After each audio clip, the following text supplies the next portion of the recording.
സുഹൃത്തുക്കളെ, നമ്മൾ ധ്യാനത്തെക്കുറിച്ച് കേട്ടിട്ടുണ്ട്. 4 ധ്യാനം 8 ധ്യാനം എന്നല്ല.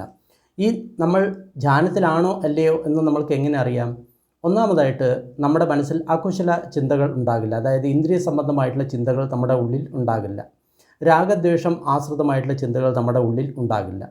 അടുത്തതായിട്ട് ഇതിൻ്റെ ഒരു ലക്ഷണം എന്ന് പറയുന്നത് 5 നീവരണങ്ങൾ അല്ലെങ്കിൽ 5 ശത്രുക്കൾ നമ്മുടെ ഉള്ളിലുണ്ടാകില്ല. കാമചന്തം, വ്യാപാദം, ഉദ്ദച്ച കുക്കുച്ചം, ധീനമിത്ത, വിജിഗിത്സ ഇങ്ങനത്തുള്ള കാര്യങ്ങളൊന്നും നമ്മുടെ ഉള്ളിൽ ഉണ്ടാകില്ല.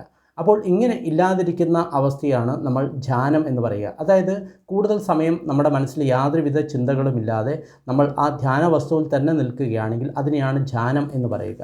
അത് മറ്റൊരു ഡെഫിനിഷൻ എന്ന് പറയുമ്പോൾ നമ്മുടെ അവയർനെസ്സിൻ്റെ ഓരോ തലങ്ങൾ എന്ന് വേണമെങ്കിൽ നമുക്ക് പറയാം. അതായത് ഒന്നാമത്തെ ധ്യാനത്തിൽ നമ്മുടെ അവയർനെസ് ഏത് തലത്തിലെത്തി, രണ്ടാമത്തെ ധ്യാനത്തിൽ നമ്മുടെ അവയർനെസ് ഏത് തലത്തിലെത്തി, ഈ രീതിയിലാണ് നമ്മൾ ധ്യാനത്തെ ഡിഫൈൻ ചെയ്യുന്നത്.